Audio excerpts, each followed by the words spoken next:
Olá, estudante! Eu sou o professor Robson Mendonça. Para essa aula de filosofia, então, nós vamos falar sobre Aristóteles e aprofundar a teoria do conhecimento presente nos escritos aristotélicos. Então, desde já, pegue seu lápis, sua caneta, faça suas anotações no caderno para que a gente possa aprofundar esses conceitos, para que a gente possa perceber como o Aristóteles prescreve o conhecimento e as suas nuances e faz com que o conhecimento aconteça da melhor forma possível. Então, para tal, nós precisamos que suas perguntas, as suas dúvidas estejam aí sendo anotadas e depois, posteriormente, você pode aprofundar através de pesquisas ou até mesmo procurando o seu professor, que ele com certeza vai conseguir te ajudar a responder essas questões. Os objetivos da aula de hoje, então, são compreender como se dá o conhecimento em Aristóteles e analisar a metafísica em Aristóteles. Esse conceito, desde já antecipo.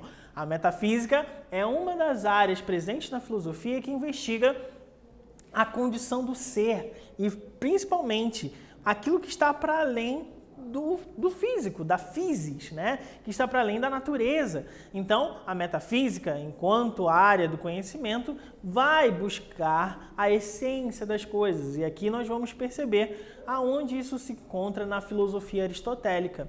Então, para a gente começar refletindo sobre essa questão. O conhecimento é algo que nasce em nós ou aprendemos por meio dos sentidos? Essa pergunta inicial vai ajudar a gente perceber se, quando pensamos e conhecemos algo, isso já é fruto de uma interioridade, já está dentro da gente, ou a gente capta isso ao nosso redor? Pare e pense um pouquinho. Essa é uma realidade da sua consciência ou uma realidade já exterior que veio à sua consciência?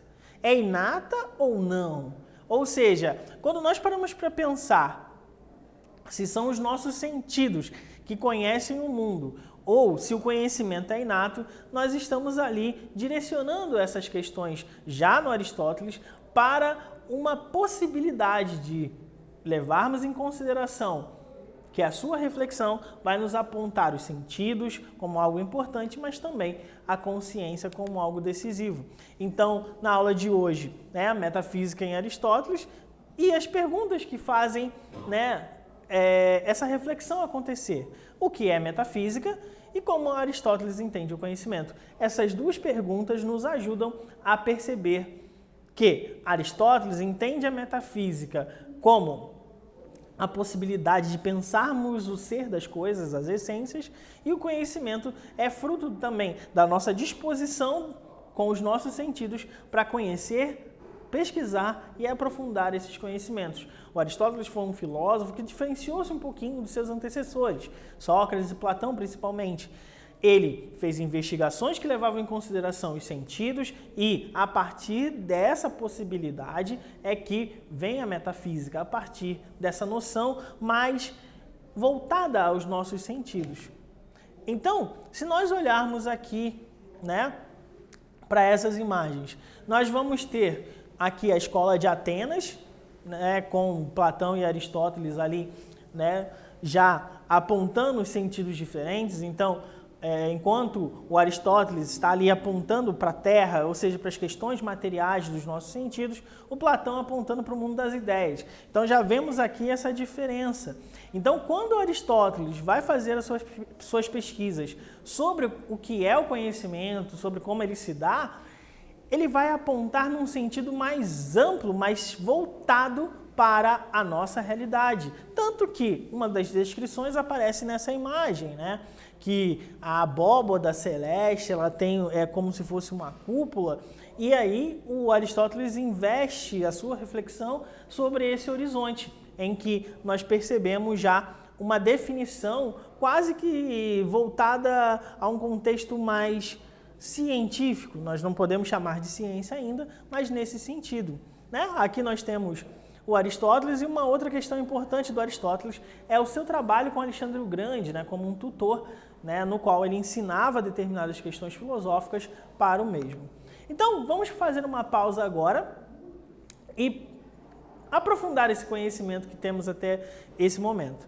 A Grécia Antiga foi berço de grandes intelectuais e Aristóteles destacou-se por: letra A, seu conhecimento na área da química experimental, B, produzir um vasto conhecimento filosófico, ou C, ser um grande político na sociedade ateniense. Qual que é a alternativa que você acredita que realmente é a correta? Marque aí, daqui a pouco eu mostro para você.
Então, estudante, qual foi a alternativa que você marcou? A correta é B. O Aristóteles produziu um vasto conhecimento filosófico. Muitas obras foram desenvolvidas pelo Aristóteles ao longo da sua vida. E esse conhecimento, ele durante muito tempo, ele ficou escondido, né? E foi recuperado mais fortemente lá pelo século X, século XI. E a retomada desses escritos aristotélicos mostrou ao mundo que Aristóteles tinha uma forma de entender o mundo um pouquinho diferente do seu mestre Platão. E por isso aquela imagem da Escola de Atenas, que Platão falava muito do mundo das ideias, que nós nascemos com todas as condições e todas as respostas dentro de nós, assim também aproveitando o que o Sócrates tinha, né, refletido. Já o Aristóteles vai um pouquinho na contramão disso, né, não negando totalmente essa realidade, mas apontando que o conhecimento só se daria também agregado pelos sentidos, pela nossa percepção sensorial. Então, aonde entraria a metafísica nesse contexto, já que nós estamos olhando para a realidade? Então, olhando esse texto aqui, ó, a metafísica foi um termo utilizado por um dos discípulos de Aristóteles, Andrônico de Rhodes, para classificar os textos aristotélicos destinados a estudar a relação dos seres e suas essências, para além das relações físicas. Meta significa para além, ou seja, o Aristóteles olhava para os seres na realidade física, material, e buscava a essência desses objetos, ou seja, o que esse objeto representa de uma forma geral. Ou seja, quando eu olho para um pneu, por exemplo, eu estou olhando o objeto pneu, mas o que significa a essência do pneu? Em que consiste o pneu? Será que se ele estivesse sendo usado para, por exemplo, ser um jarro de plantas, será que ele ainda é pneu? É uma pergunta. Ou seja, e a partir desse momento, quando eu observo esse questionamento, nesse exemplo sobre o pneu, eu estou me questionando sobre a essência do pneu. E aí nós encontramos o estudo metafísico. Então, por isso que nós precisamos entender que quando Aristóteles pensa a metafísica, ele vai pensar os seres a partir de alguns conceitos. E um dos principais é justamente esse aqui, ato e potência. Lembrando que isso é um tema que em geral, está muito presente nos vestibulares e em especial no Enem. Então, percebam o seguinte, quando eu olho para uma semente, ela, nesse momento, ela carrega dentro de si muitas possibilidades. Ela pode se tornar, por exemplo, um alimento para pássaros, ela pode se tornar um ornamento dentro de um objeto, numa casa, mas, naturalmente, ela pode vir a ser uma árvore. Ou seja, essa ideia de vir a ser algo é o que nós chamamos de potência. O que em potência essa semente pode vir a ser? Mas nesse momento, em ato, ela tem uma constituição própria. Então, o ato da semente é justamente aquilo que ela é no presente momento. Então, olhando aqui, observando essas imagens. Em ato, a semente, ela é semente. Ela está sendo usada para alimentar um animal? Ela está sendo cultivada para se tornar uma planta? Em ato, ela é isso. Na sua potencialidade, ela vai se transformar numa árvore, teoricamente aqui por conta da nossa ilustração. Então, se transformando numa árvore, ela vai realizar a sua potência. E pode ser que essa seja a sua potência máxima. Mas, pensando ainda, essa árvore pode render frutos, que vão render mais sementes, ou seja, a potência máxima dela pode estar nessa sucessão. Mas a mesma árvore pode se transformar em outras coisas, como, por exemplo, uma mesa e uma casa, por conta da madeira utilizada para isso. Ou seja, quando nós paramos para pensar, então, a potência daquela semente, veja quantas coisas potenciais ela pode ser. Então, quando eu me pergunto sobre a essência do objeto, eu tenho que levar em consideração, é ato ou é potência que eu estou pesquisando? O que ele pode vir a ser? O que é, de fato, esse objeto? Então, quando eu olho para a potencialidade desse ser, eu tenho que olhar, por exemplo, o fruto dele. O fruto é a potência, o ato enquanto árvore. Então, quando essa árvore sai da semente, né, e vai para a sua possibilidade final, né, o ato, existe uma passagem, né, a passagem do ato da potência é essa semente se tornando, por exemplo, uma árvore. Então, olhando para essa relação de ato e potência, vamos observar essa pergunta. Segundo Aristóteles, o ato do objeto significa, letra A, o estado atual do objeto e potencialidade realizada, letra B, a possibilidade do objeto, ou letra C, não existe possibilidade de ser o objeto. Então, marque ali A, B ou C, que daqui a pouco eu mostro para você qual é a resposta correta.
Então, estudante, qual foi a alternativa que você marcou? A correta é a letra A, o estado atual do objeto em potencialidade realizada. Ou seja, quando a gente chega na árvore, a gente alcança a potência máxima, ou seja, nós temos o ato daquele objeto que nós estamos falando, né? Então, perceba, ato e potência é muito importante para entendermos as reflexões aristotélicas. Por quê? Quando nós olhamos para a metafísica e olhamos para a essência dos objetos, nós queremos descobrir, por exemplo, o que ele é em essência. O que é, por exemplo, em essência, ser, por exemplo, uma TV. Uma TV, o que ela é em essência?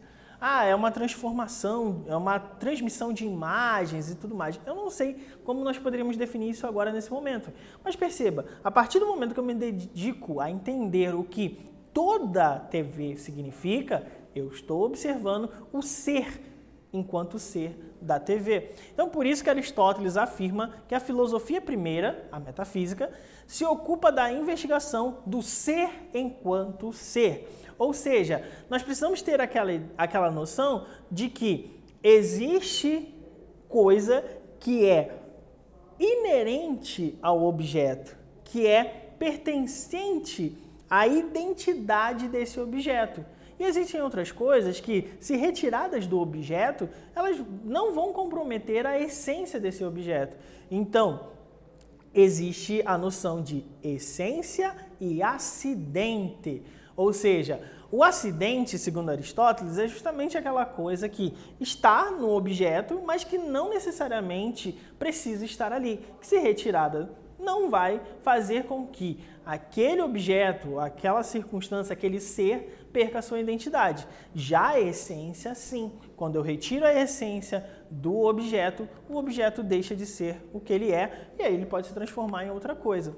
Então, por exemplo, se nós formos olhar a noção de Deus, né? Então, para Aristóteles, Deus não é criador, mas o motor do universo. Veja, ele não é simplesmente aquele oleiro que faz o barro se tornar um jarro, mas para ele é aquele início, né? Aquela propulsão que faz com que o mundo aconteça. Essa é a noção de Deus presente em Aristóteles. Então, Deus não pode ser resultado de alguma ação, não pode ser escravo de amo algum, ou seja, ele não tem algo que faça com que ele seja, ele é porque é.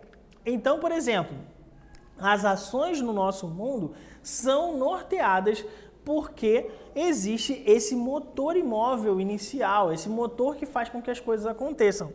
O amo de todos os amos, o instigador de todo pensamento, primeiro e último motor do mundo. Ou seja, é Deus, a noção de Deus, ou esse conceito, segundo Aristóteles, que faz com que as outras coisas aconteçam. Então, é o primeiro que não precisa ter algo que o explique ou que faça com que ele aconteça antes, e a partir dele todas as outras coisas são encadeadas. Então, por isso, o motor primeiro. Então, quando eu olho para a reflexão aristotélica, eu tenho também essa noção de relação de causa e efeito. Então, dito isso, vamos responder a uma questão.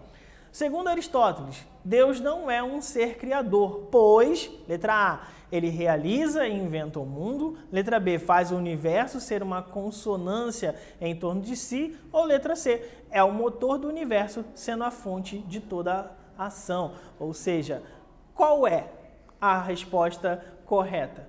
Marque aí, escreva por que ela é correta e daqui a pouco eu te apresento realmente qual é a resposta certa.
Olá, estudante! Então, qual foi a que você marcou?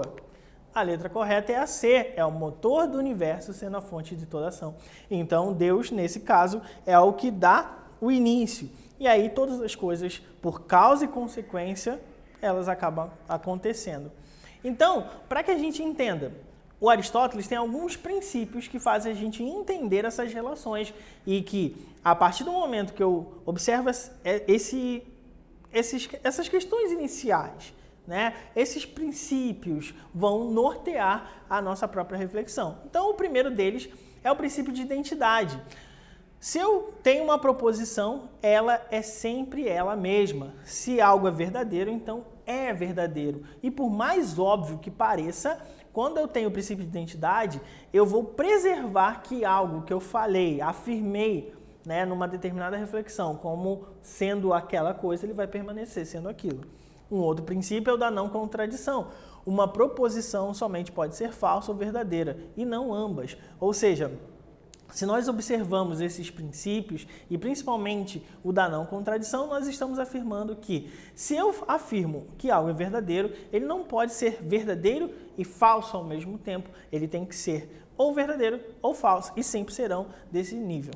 E por último, o terceiro excluído. Não existe, então, uma terceira hipótese, uma proposição, por exemplo, que seja algo entre o falso e o verdadeiro, uma terceira opção. Então, terceiro excluído significa que eu sempre terei essa oposição garantida, ou eu não tenho um meio termo entre elas.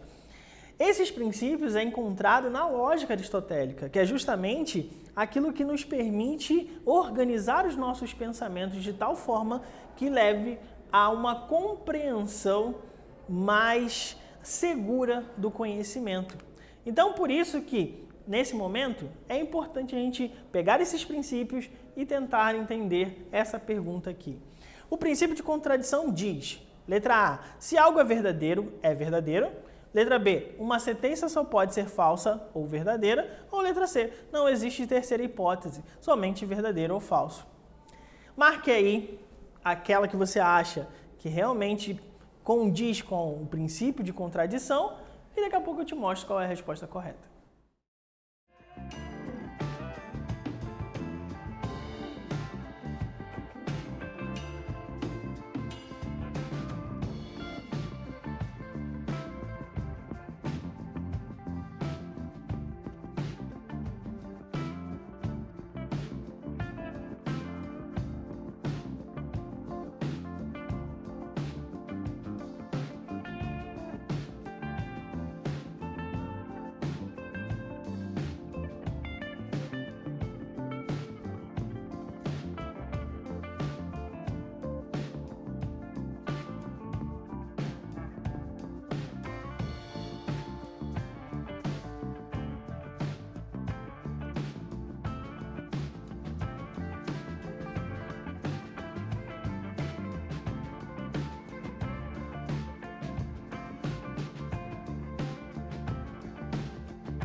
Então, estudante, qual foi a que você marcou? A correta é a letra B. Princípio de contradição diz que uma sentença só pode ser falsa ou verdadeira. Ela não pode ser as duas coisas ao mesmo tempo. Então, para a gente rever o Aristóteles aqui, essa aula de hoje, nós mostramos, então, ali o contexto em que ele viveu, como a filosofia dele foi se desenvolvendo, evidenciamos a metafísica como um conceito bem importante de Aristóteles e terminamos aqui com os princípios denotados por ele.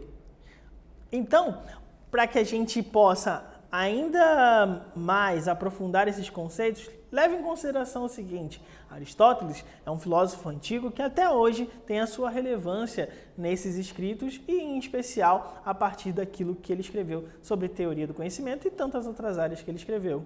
Lembre-se de aprofundar esses conhecimentos pesquisando e também tirando dúvidas com seu professor. Nos vemos numa próxima oportunidade para mais uma aula de filosofia.